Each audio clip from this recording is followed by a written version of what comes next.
Hello everyone, welcome to Succeed IAS. My name is Amit Dubey and let's start with the daily current affairs for geography optionals. अब first lecture में हम लोग देखेंगे about the master plan for Delhi 2041. इसके बारे में हमने कल भी बात किया था काफ़ी डिटेल में about the regional rapid transit system and transit oriented development. तो जिन लोगों ने वो वीडियो नहीं देखा है प्लीज़ एक बार उसको देख लो फिर इसको देखो. मैंने कल आप लोग को बोला था कि ये अगले 3-4 साल न्यूज़ में रहने वाला है. अभी यहाँ पे सिर्फ ड्राफ्ट चल रहा है इसलिए अभी कुछ ज़्यादा ही न्यूज़ में है ये रोज़.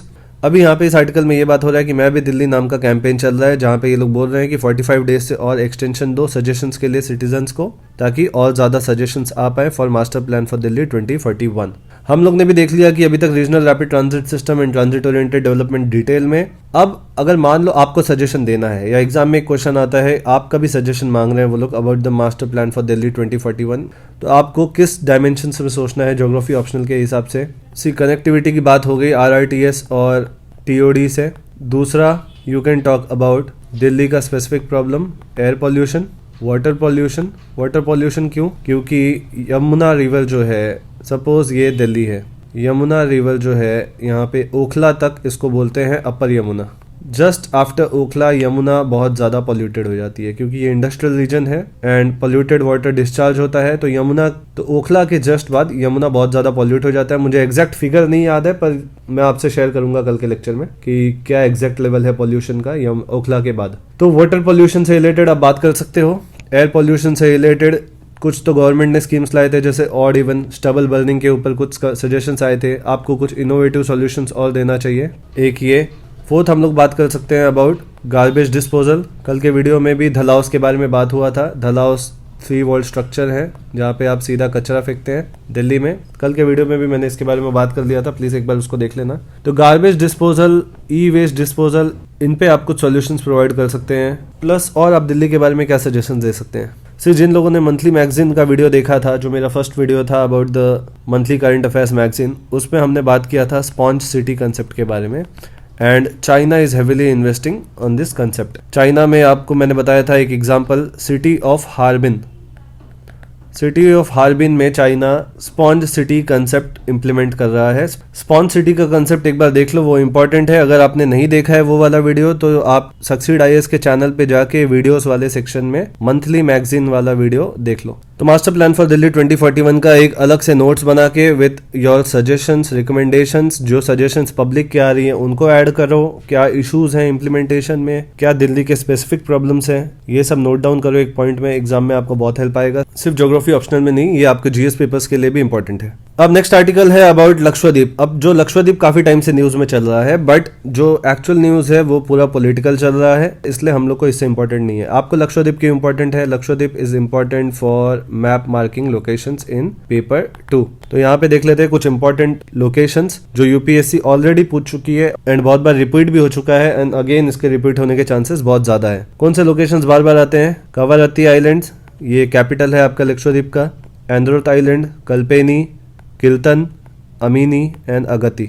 ये बितरा और चितलत इतना इंपॉर्टेंट नहीं है पर 2 लोकेशन को क्या छोड़ना इनको भी देख लो. तो ये मैप लोकेशंस के जो आपके आइलैंड्स हैं इसमें से बहुत ज्यादा प्रोबेबिलिटी है इस बार वापस एक पूछे. इन पे डिस्क्रिप्शन लिख दो in not more than 30 words. Why 30 words? Because UPSC का जो क्वेश्चन नंबर 1 होता है पेपर 2 में ऊपर मेंशन रहता है कि आप कोई भी रीजन का इकोनॉमिक सिग्निफिकेंस, इकोलॉजिकल सिग्निफिकेंस, उसका कल्चरल इंपॉर्टेंस, कोई फिजिकल या वेदर रिलेटेड फिनोमिना, इनके बारे में आप एक्सप्लेन कर सकते हो in not more than 30 words. So stick to the word limit क्योंकि ये क्वेश्चन नंबर 1 रहता है आपके. वहीं पे आप वर्ड लिमिट एक्सीड करोगे तो एग्जामिनर के ध्यान में आ जाओगे आप. तो अब नेक्स्ट आर्टिकल देखते हैं. Next article is about poor rain hampers sowing. ये भी हमने देखा था लास्ट टाइम एंड यहाँ पे वही सेम आर्टिकल है ये, खाली हिंदू ने इसको थोड़ा डेटा देके एक्सप्लेन किया है ज्यादा डिटेल में. हमने आर्टिकल क्या देखा था कि बिकॉज ऑफ पुअर रेनफॉल या deficient rainfall you can say 10% से ज्यादा एरिया लेस सो हुआ है इस बार. सो हम लोग हिंदी में क्या बोलते हैं? सोइंग को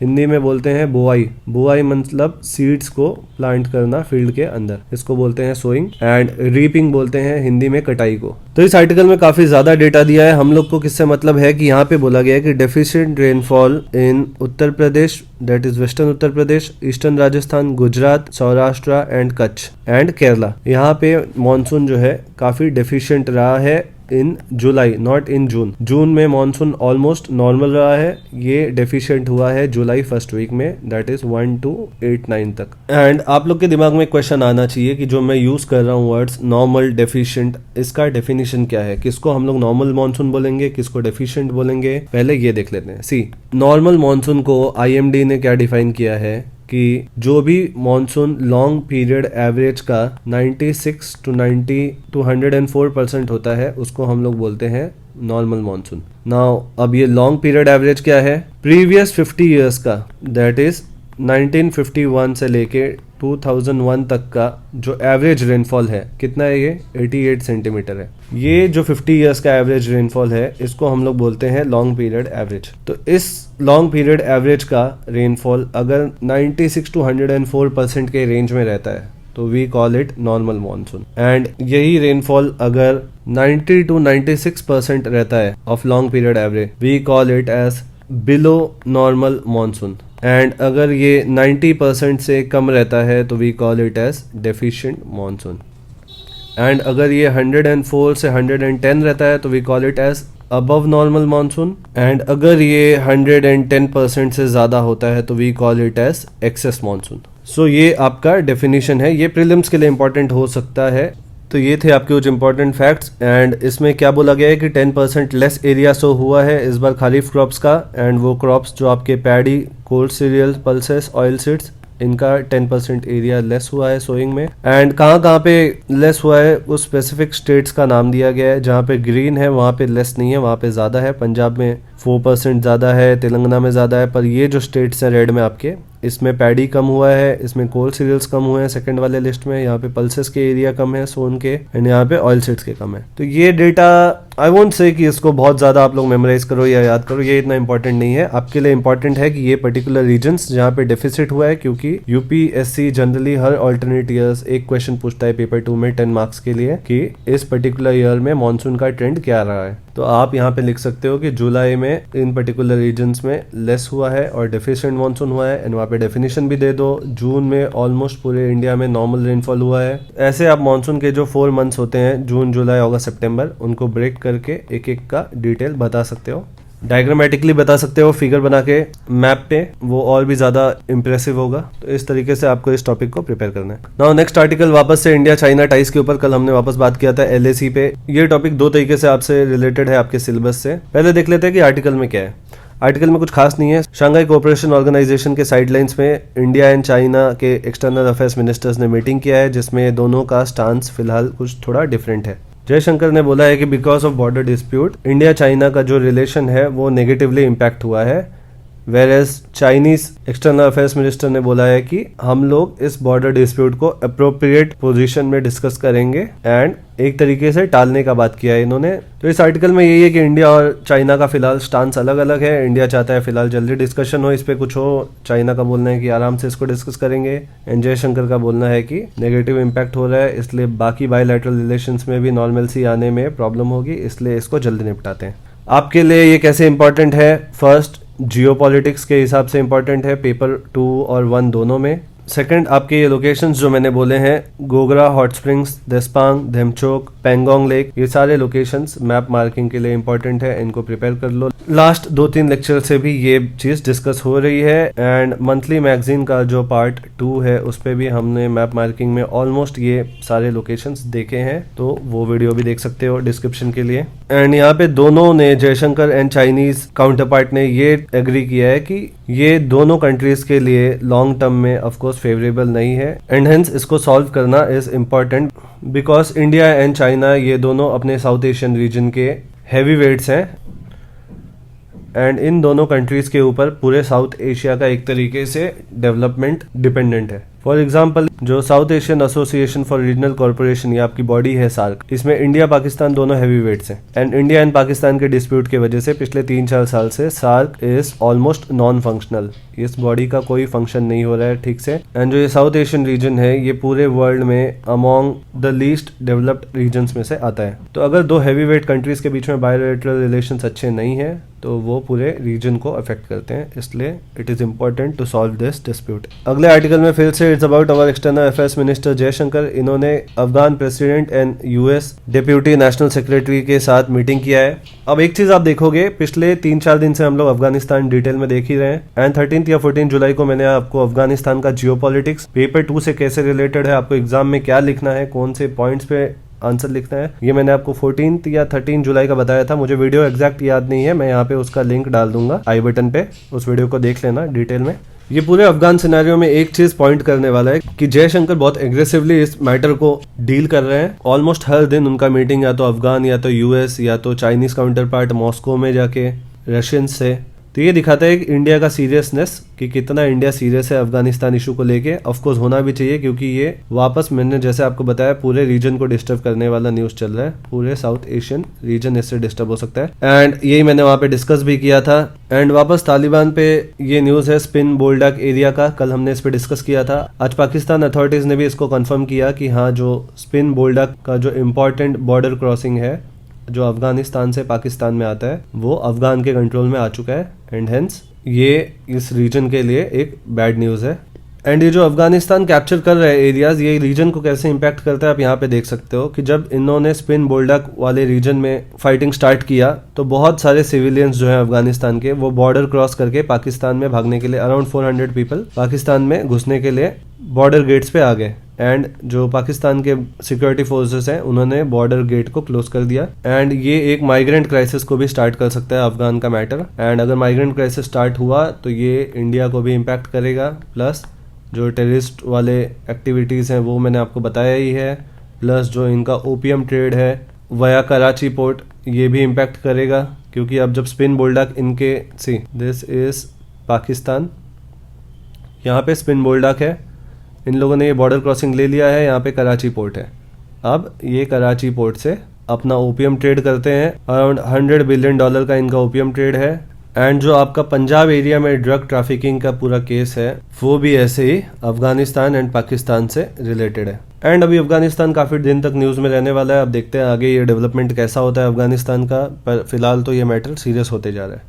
अब अगला आर्टिकल है, ये एक्सपोर्ट्स और इंपोर्ट्स के सर्च के बारे में दिखा रहा है कि अब डिमांड और सप्लाई साइड वापस से मूवमेंट आ रहा है after the impact of Covid second wave. जून में एक्सपोर्ट्स जो हैं वो 32% से राइज हुए हैं, जो बहुत ही बड़ा फिगर है पर्टिकुलरली एक मंथ के लिए। एंड इंपोर्ट्स भी काफी हेवीली सर्ज हुए हैं 74% से, जिसमें ऑलमोस्ट मेजर चंक तो चाइना से ही होता है अपना इंपोर्ट का।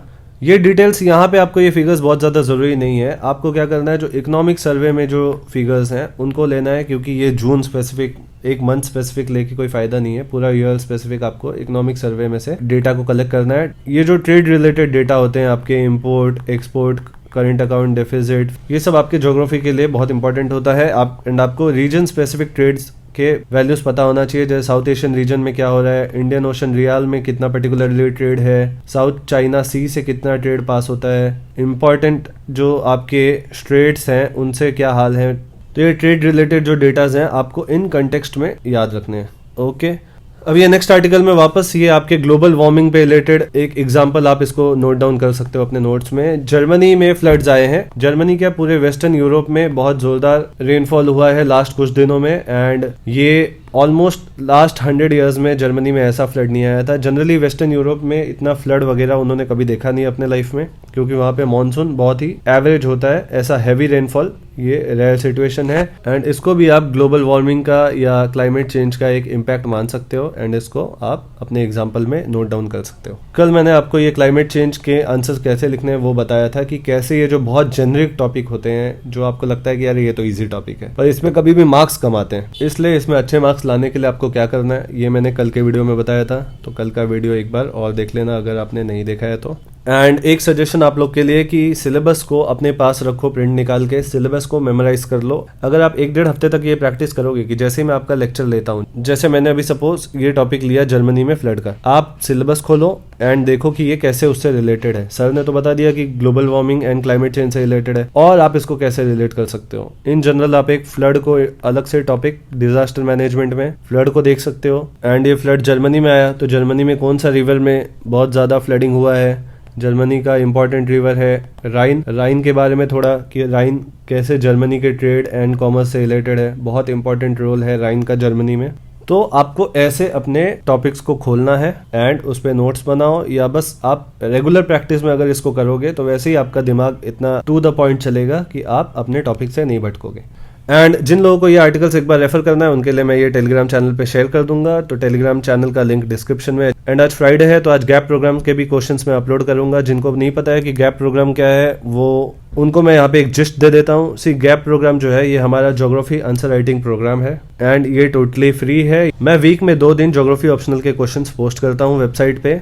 अगर आपने टेलीग्राम चैनल ज्वाइन किया है तो वहाँ पे आपको क्वेश्चंस के लिंक मिल जाएंगे। आपको लिंक पे क्लिक करके जाना है, कमेंट सेक्शन में उनके आंसर्स लिखना है। एंड ये प्रोग्राम को स्टार्ट करने का मोटिव ये है कि एक टाइम के बाद, अभी तो ये स्टार्ट है, एक टाइम के बाद इतने स्टूडेंट्स वहाँ पे आंसर लिखे कि आप एक दूसरे का आंसर्स इवेलुएट करो, एक दूसरे को हेल्प करो। एंड थोड़े टाइम के बाद यू विल सी कि कैसे ज्योग्राफी ऑप्शनल का जो पूरा कम्युनिटी है उनके पास एक क्वेश्चंस का, डेटा का, फिगर्स का, डायग्राम्स का, केस स्टडीज का, इसका एक ह्यूज रिपोजिटरी हो जाएगा एंड ये पूरे कम्युनिटी को हेल्प करेगा। तो ये लॉन्ग टर्म विजन है, लेकिन अभी से आप लिखना स्टार्ट करेंगे तो ये विजन जल्दी रियलाइज होगा। ठीक है, that's it for the day. Good bye, take care.